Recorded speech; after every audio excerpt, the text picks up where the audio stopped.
Hello students, welcome to SS online classes. आज हमारा topic है वाच्य परिवर्तन में कर्तृवाच्य से कर्मवाच्य में परिवर्तन।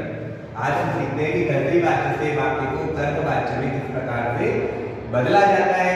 पिछली वीडियो में हमने सीखा था कि कर्तृवाच्य से वाक्यों को भाववाच्य में किस प्रकार से बदला जाता है। परिवर्तन करने से पहले मैं आपको कुछ बता देता हूँ, जैसे कि ये हमारी जो सारणी है वो कर्ता की सारणी, सब्जेक्ट की सारणी है, जो कि हमारे किसके अकॉर्डिंग है, धातु रूप के अकॉर्डिंग है। सह, तव, ते अर्थात वह, वे दोनों, ये सब ये आती है हमारे प्रथम पुरुष में पुल्लिंग के लिए। ये जो वाली लाइन है वो प्रथम पुरुष के पुल्लिंग का करता है। सा, ते, कहा ये स्त्रीलिंग का करता है, क्योंकि मैंने आपको बता रखा है कि क्रिया कर्ता जिस पुरुष एवं वचन का होता है, क्रिया भी आपके उसी पुरुष एवं वचन की होती है। मध्यम पुरुष में त्वम, युवाम, युयम और उत्तम पुरुष में अहम, आवाम, वयम, और इन्हीं के अकॉर्डिंग हमारी कर्ता और क्रिया होती है। जैसे कि एक क्रिया मैंने आपकी यहाँ पे लिखी हुई है, धातु यहाँ पे लिखी हुई है। वाच्य परिवर्तन में मैंने आपको बता रखा है कि मूल धातु में हम यह जोड़ते हैं, मूल धातु में हम क्या जोड़ते हैं, यह जोड़ते हैं, और रूप उसके बाद किसमें चलाते हैं, आत्म में पद में रूप चलाते हैं। तो मैंने यहाँ पर सेव धातु ली है और सेव धातु में क्या जोड़ दिया है, यह जोड़ दिया है, और रूप किसमें चलाए हैं, आत्म में पद में। जैसे सेव्यते, सेव्यते, सेव्यन्ते, सेव्यसे, सेव्यते, सेव्यत्वे, सेवये, सेव्यावहे और सेव्यामहे। तो इसी के अकॉर्डिंग हम कर्ता और क्रिया का प्रयोग करेंगे। कर्तृवाच्य का नियम मैंने आपको पहले ही बताया हुआ है, एक बार आप फिर से देख लीजिए कि कर्तृवाच्य का जो कर्ता होता है उसमें प्रथमा विभक्ति होती है। कर्तृवाच्य के कर्ता में कौन सी विभक्ति होती है, प्रथमा विभक्ति होती है। कर्म जो होता है उसमें द्वितीय विभक्ति होती है, और जो क्रिया है हमारी अर्थात धातु जो है वो किसके अनुसार आती है, कर्ता के अनुसार आती है। ये हमारे कौन किसका नियम है, कर्तृवाच्य का। ठीक है। इसके बाद में बदल किस में रहे हैं हम, कर्मवाच्य में। कर्मवाच्य का जो कर्ता होता है वो आपके तृतीया विभक्ति का होता है, यानी कर्तृवाच्य का जो कर्ता है प्रथमा विभक्ति का, वो कर्मवाच्य में आके तृतीया विभक्ति का हो जाता है। कर्तृवाच्य का जो कर्म है वो द्वितीय विभक्ति का होता है, जो कि कर्मवाच्य में आके प्रथमा विभक्ति का हो जाता है। वचन से ही रहते हैं, जैसे कर्मवाच्य में जो कर्म है उसमें द्वितीय विभक्ति होती है। अगर इसमें एक वचन दिया हुआ है तो यहाँ पर भी एक वचन, द्विवचन दिया हुआ है तो यहाँ पर भी द्विवचन। कर्तृवाच्य में क्रिया कर्ता के अनुसार होती है, और यहाँ पर कर्मवाच्य में क्रिया कर्म के अनुसार होती है। कर्मवाच्य में क्रिया किसके अनुसार होती है, कर्म के अनुसार होती है। जैसा कि मैंने आपको बताया, यहाँ पर कर्मवाच्य में क्रिया किसके अनुसार होती है, कर्म के अनुसार। कर्म हमारा क्या होगा, जो प्रथमा विभक्ति का होगा। भाई यहाँ पर कर्म ही था ये, जो कि हमने यहाँ पर आके प्रथमा विभक्ति में बदल दिया, तो यहाँ पर ये जो कर्म होगा वो किसमें हो जाएगा, एक तरह से कर्ता बदल जाएगा। क्यों बदलेगा, क्योंकि प्रथमा विभक्ति में कर्ता होता है, तो इसीलिए हमारी जो क्रिया है वो एक तरह से आएगी तो कर्ता के अनुसार ही, लेकिन मूल देखे वो कर्म के अनुसार आती है। अब आते हैं इसके परिवर्तन से कि किस प्रकार के परिवर्तन हम कर सकते हैं। त्वम ग्रंथम पठसि, अर्थात तुम ग्रंथ को पढ़ते हो। देखो यहाँ पर कर्ता में प्रथमा विभक्ति दी गई है, कर्म में द्वितीय विभक्ति दी गई है, और क्रिया जो है वो आपके कर्म के अनुसार है, सॉरी कर्ता के अनुसार है। यहाँ पर कर्ता मध्यम पुरुष का एक वचन है, इसीलिए क्रिया भी आपके मध्यम पुरुष के एक वचन की है। यहाँ पर मैंने आपको बताया कि क्रिया कर्ता जो मध्यम पुरुष के एक वचन का है, तो उसी के अकॉर्डिंग ही आपकी क्रिया भी आती है। कर्मवाच्य का नियम बताया था कि कर्तृवाच्य का जो कर्ता होता है उसमें तृतीया विभक्ति आ जाती है जब हम कर्मवाच्य में बदलते हैं। तो हम प्रथमा विभक्ति का एक वचन है, इसीलिए यहाँ पे तृतीया विभक्ति का एक वचन आ जाएगा। तो हम के स्थान पर क्या हो जाएगा, त्वया। ग्रंथम ये कर्मवाच्य में प्रथमा विभक्ति का हो जाएगा, जो कि कर्तृवाच्य में द्वितीय विभक्ति का है। ग्रंथ को जब हम इसकी प्रथमा विभक्ति लिखेंगे तो प्रथमा विभक्ति क्या हो जाएगी? ग्रंथ है, क्योंकि ये द्वितीय विभक्ति का एक वचन है, तो इसीलिए हम इसे प्रथमा विभक्ति के कौन से वचन में बदलेंगे? एक वचन में बदलेंगे। तो यहाँ पर क्या हो गया? हमारा ग्रंथ है। अब देखो, कर्ता एक नाम वाला कर्ता है। हमारा ये जो कर्म है वो किसमें बदल गया? एक तरह से कर्ता में बदल गया, क्योंकि हमने इसमें प्रथमा विभक्ति लगा दी है। तो हमारा ये जो कर्ता है वो एक नाम वाला कर्ता है। नाम वाला जब कर्ता होता है तो उसमें हम प्रथम पुरुष की क्रिया का प्रयोग करते हैं। कोई भी नाम वाला कर्ता हो उसमें हम प्रथम पुरुष की क्रिया का ही प्रयोग करते हैं। ग्रंथ पढ़ता है, एक ग्रंथ पढ़ता है। कितने ग्रंथ पढ़ता है? एक ग्रंथ को पढ़ता है। यानी यहाँ पर था कि तुम ग्रंथ को पढ़ते हो, ना कि ग्रंथों को पढ़ते हो। तो इसीलिए ग्रंथ जो दिया गया है वो प्रथमा विभक्ति का प्रथम पुरुष का कौन सा वचन है? एक वचन है। तो इसीलिए हमारी जो क्रिया होगी वो भी प्रथम पुरुष के एक वचन की होगी। प्रथम पुरुष में देखो, हमने मूल धातु में यह जोड़ करके ते लगाया हुआ है।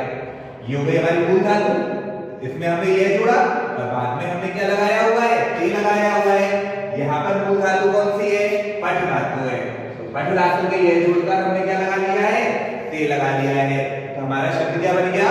पठ्यते, अर्थात तुम्हारे द्वारा ग्रंथ पढ़ा जाता है। अगला एग्जांपल, अहम त्वाम पश्यामि, यानी मैं तुमको देखता हूँ। पश्यामि के अंदर जो धातु है वो कौन सी धातु है? दृश्य धातु है। अहम प्रथमा विभक्ति का एक वचन है, जो कि आपकी तृतीया विभक्ति के एक वचन में बदल जाएगा। तो अहम के स्थान पर क्या आ जाएगा? मया। त्वाम ये द्वितीय विभक्ति का एक वचन है। त्वाम जो है वो द्वितीय विभक्ति का एक वचन है, तो ये प्रथमा विभक्ति के एक वचन में बदल जाएगा। और त्वाम का प्रथमा का एक वचन क्या होता है? त्वम होता है। क्रिया आपकी मूल धातु है दृश्य धातु, जो कि आपके कर्मवाच्य में किसके अनुसार आएगी? कर्म के अनुसार। अब कर्म देखो आपके कौन से पुरुष का है? मध्यम पुरुष का। कर्म आपके कौन से पुरुष का है? मध्यम पुरुष का, क्योंकि ये एक नाम वाला कर्ता नहीं है। अगर यहाँ पर नाम वाला कर्ता होता तो ये आपके प्रथम पुरुष का हो जाता। कर्म जो है वो आपके कर्ता में बदल जाता है, मैंने आपको बताया था प्रथमा विभक्ति लगाने पर। तो कर्ता आपके यहाँ पर नाम वाला ना होने के कारण कौन से पुरुष का है? मध्यम पुरुष के एक वचन का है। तो क्रिया भी मध्यम पुरुष के एक वचन की ही आएगी। मध्यम पुरुष के एक वचन की क्रिया का रूप किस तरह का होता है? से जैसे, यानी मूल धातु यह जुड़ा हुआ है और बाद में क्या लगा हुआ है? से लगा हुआ है। तो ठीक इसी प्रकार दृश्य मूल धातु लगा दी हमने, यह जोड़ दिया और बाद में क्या लगा दिया?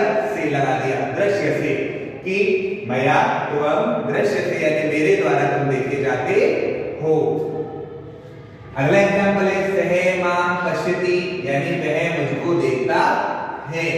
सह ये करता है आपका कर्तृवाच्य में, जो कि प्रथमा विभक्ति का एक वचन है। तो हम इसे जब तृतीया विभक्ति के एक वचन में बदलेंगे तो क्या आ जाएगा? तेन। मां द्वितीय विभक्ति का एक वचन है, तो द्वितीय विभक्ति का एक वचन है, तो इसे प्रथमा के एक वचन में बदलेंगे तो ये क्या हो जाएगा? अहम। भाई अहम आवाम वयम माम आवाम अस्मान, इस तरह से यहाँ रूप चलते हैं। तो यहाँ पर अहम आ जाएगा, प्रथमा विभक्ति का एक वचन। तो आपका ये जो कर्म था यहाँ पर जो कर्म था वो यहाँ पे आपका क्या बन गया? कर्ता बन गया। अब क्रिया जो है इसी के अनुसार आएगी। अहम ये भी एक नाम वाला कर्ता नहीं है, तो ये आपके उत्तम पुरुष के एक वचन का कर्ता है। उत्तम पुरुष के एक वचन का करता है, तो क्रिया भी आपके उत्तम पुरुष के एक वचन की ही आएगी। उत्तम पुरुष के एक वचन का रूप इस तरह का होता है, से ये, अर्थात मूल धातु में यह जुड़ा हुआ है और बाद में एक मात्रा लगी हुई है। पश्यति यहाँ पर जो आपकी धातु है मूल धातु को कौन सी है? दृश्य धातु। तो ठीक इसी प्रकार से दृश्य धातु लिखी है, यह जोड़ दिया है हमने मूल धातु में और एक मात्रा लगा दी है, जैसे कि यहाँ पे लगी हुई थी मूल धातु प्लस यह और बाद में एक मात्रा। अगर आपके कर्ता उत्तम पुरुष का एक वचन है, क्रिया भी आपके उत्तम पुरुष के एक वचन की ही आएगी। तो तेन अहम दृश्य, यानी उसके द्वारा मैं देखा जाता हूं। अगला एग्जांपल है आपका अहम ग्रहम गच्छामि। गच्छामि में जो मूल धातु है वो वो कौन सी है? गम धातु है। अहम, ये है आपके कर्ता प्रथमा विभक्ति का एक वचन, जो कि आपके यहाँ पर कर्मवाच्य में तृतीया विभक्ति के एक वचन में बदल जाएगा। अहमावामयम प्रथमा विभक्ति, मामावामस्मान् द्वितीया विभक्ति और मया आवाभ्यामस्माभि तृतीया विभक्ति। तो यहाँ पे मया आ जाएगा आपके तृतीया विभक्ति के एक वचन में। ग्रहम ये आपके कर्म है, जो कि द्वितीया विभक्ति का एक वचन है। जब हम इसे बदलेंगे प्रथमा विभक्ति के एक वचन में, तो ग्रहम शब्द एक नपुंसक लिंग का शब्द है, और नपुंसक लिंग का जो प्रथमा विभक्ति और द्वितीया विभक्ति होती है वो बिल्कुल सेम रहती है, मया ग्रहण। इसके बाद में क्रिया आती है गच्छामि, जो कि गम धातु से बनी हुई है। तो यहाँ पर अब देखो, ये एक नाम वाला कर्ता है। नाम वाले कर्ता में हमेशा प्रथम पुरुष वाली लाइन आती है। प्रथम पुरुष वाली लाइन की क्रिया आती है। ये आपके एक वचन का है कि एक घर में ही जाता है, और प्रथम पुरुष की जो लाइन में एक वचन का एक वचन की क्रिया है वो क्या है? सेव्यते। तो यहाँ पर सेव्यते के अकॉर्डिंग क्या आ जाएगा? गम्यते की गम धातु, जिसमें यह जुड़ा हुआ है, और बाद में ते हम लगाते हैं आत्मनेपद के रूप के अकॉर्डिंग। अगला एग्जाम्पल है जनाः कथां शृण्वन्ति, यानी लोग कथा को सुन रहे हैं। जना कर्ता आपका बहुवचन का है प्रथमा विभक्ति का, तो ये आपकी तृतीया विभक्ति के बहुवचन में बदल जाएगा जनैः, अर्थात लोगों के द्वारा। कथा ये आपकी द्वितीया विभक्ति का एक वचन है। रूप चलेंगे रमा के अनुसार, जैसे रमा का द्वितीया का एक वचन होता है रमा, और प्रथमा का एक वचन होता है रमा। तो यहाँ पर कथा का प्रथमा का एक वचन क्या हो जाएगा? कथा। कि लोगों के द्वारा, यहाँ पर लोग कथा को सुनते हैं और लोगों के द्वारा कथा सुनी जाती है। तो कथा ये भी एक नाम वाला कर्ता है। नाम वाला कर्ता में हमेशा प्रथम पुरुष आती है। इसके बाद में अगर ये एक वचन है तो आपके प्रथम पुरुष के एक वचन की ही क्रिया का रूप आएगा। एक वचन की क्रिया का रूप क्या है? सेव्यते। इसी के अनुसार आपके यहाँ पर क्रिया का प्रयोग किया जाएगा शृण्वन्ति। इसके अंदर धातु है, मूल धातु आपकी कौन सी? श्रु। मैंने आपको बताया था कि उकारांत वाली जो धातुएं होती है, अंतिम में जो उकारांत आता है, तो उकारांत जो है वो आपके उकारांत में बदल जाता है। अर्थात छोटा जो ऊ होता है वो आपके बड़े ऊ में परिवर्तित हो जाता है। तो यहाँ पर जो श्रु है वो बड़े ऊ में परिवर्तित हो जाएगा। तो इस तरह से यहाँ पर इसका रूप हो जाएगा। और बाद में यहाँ पे सेम धातु में क्या जुड़ा हुआ है? यते जुड़ा हुआ है प्रथम पुरुष के एक वचन में, तो हमने यहाँ पर भी क्या लगा लिया है? यते। तो यहाँ पर आपका जो वाक्य बनेगा पूरा क्या बनेगा? जनैः कथा श्रूयते, यानी लोगों के द्वारा कथा सुनी जाती है। नेक्स्ट, चंचले बालकः स्वकीयं पाठं पठति, यानी चंचल बालक अपना पाठ पढ़ता है। यहाँ पर देखो कर्ता जो आपका दिया हुआ है वो एक विशेषण विशेष्य का दिया हुआ है कि बालक कैसा है? चंचल है। कर्म जो दिया है वो भी एक तरह से विशेषण विशेष्य का दिया हुआ है कि पाठ को तो वो पढ़ता है, लेकिन कैसा पाठ? अपना पाठ। तो स्वकीयं पाठं ये हो गया आपका कर्म, चंचल है बालक है ये हो गया आपका कर्ता। तो जो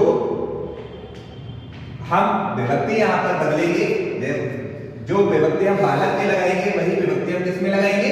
चंचले में। तो दोनों में जैसे प्रथमा का एक वचन है तो इन्हीं दोनों में हम तृतीया का एक वचन लगा देंगे। चंचल है कि तृतीया का एक वचन चंचले हो जाएगा, और बालक है कि तृतीया का एक वचन क्या हो जाएगा? बालकेन। अब बचता है आपका कर्म। कर्म जो है वो आपकी द्वितीया विभक्ति का एक वचन है कि अपना पाठ। ये बदल जाएगा किसमें? प्रथमा विभक्ति के एक वचन में। तो स्वकीयं का प्रथमा का एक वचन क्या हो जाएगा? स्वकीय, और पाठम का प्रथमा का एक वचन क्या हो जाएगा? पाठे। चंचलेन बालकेन स्वकीय पाठे। धातु आपकी यहाँ पर कौन सी है? पठ धातु है। देखो कर्ता जो बना आपका यहाँ पे आके वो नाम वाला करता है, और नाम वाले कर्ता में हम प्रथम पुरुष लगाते हैं। अपना पाठ पढ़ता है, वो सिर्फ एक पाठ के लिए यहाँ पर कहा गया है। तो प्रथम पुरुष के एक वचन की क्रिया का रूप आएगा। तो प्रथम पुरुष के एक वचन की क्रिया का रूप इस तरह से होता है आत्मनेपद में। तो यहाँ पर आपकी मूल धातु थी पठ धातु, तो पठ के हमने आत्मनेपद में जब रूप बनाए तो क्या बनेगा? वो पठयते।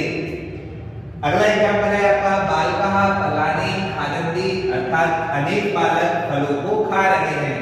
अनेक बालक फलों को खा रहे हैं। ये जो आपके कर्ता दिया हुआ है वो प्रथमा विभक्ति का बहुवचन है, तो इसीलिए ये तृतीया विभक्ति के बहुवचन में बदल जाएगा।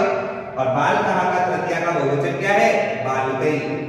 कर्म कर्म आपके द्वितीय विभक्ति का बहुवचन है। नपुंसक लिंग में पर शब्द नपुंसक लिंग का शब्द है, द्वितीय विभक्ति का बहुवचन है, तो ये आपके प्रथमा विभक्ति के बहुवचन में बदल जाएगा। तो फलानी का प्रथमा का बहुवचन क्या होता है? फलानी ही होता है। इसके अंदर जो आपकी खादंती के अंदर धातु है वो कौन सी है? खाद धातु। अब देखो यहाँ पर आपका जो कर्ता है वो कौन से वचन का है? बहुवचन का, अर्थात अनेक फलों को खा रहा है। नाम वाला है, नाम वाले में हमेशा प्रथम पुरुष की क्रिया का प्रयोग करते हैं। अब वहां पर क्रिया जो है वो बहुवचन की दी गई है, और कर्ता जो दिया गया है वो कौन से वचन का दिया गया है? बहुवचन का।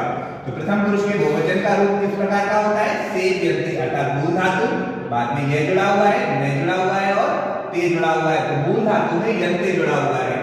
आपकी मूल धातु क्या है? खाद धातु है, तो यहाँ पर खाद धातु लिखी हुई है और बाद में क्या जोड़ दिया है? यन्ते। तो बात गई फलानी खाद्यन्ते, यानी बालकों के द्वारा फलों को खाया जाता है। तो स्टूडेंट इस तरह से आप कर्तृवाच्य से कर्मवाच्य में परिवर्तन कर सकते हैं। आप बैठ के कुछ एग्जाम्पल खुद से सॉल्व कीजिए ताकि आपको अच्छे से समझ में आ जाए। Thank you student.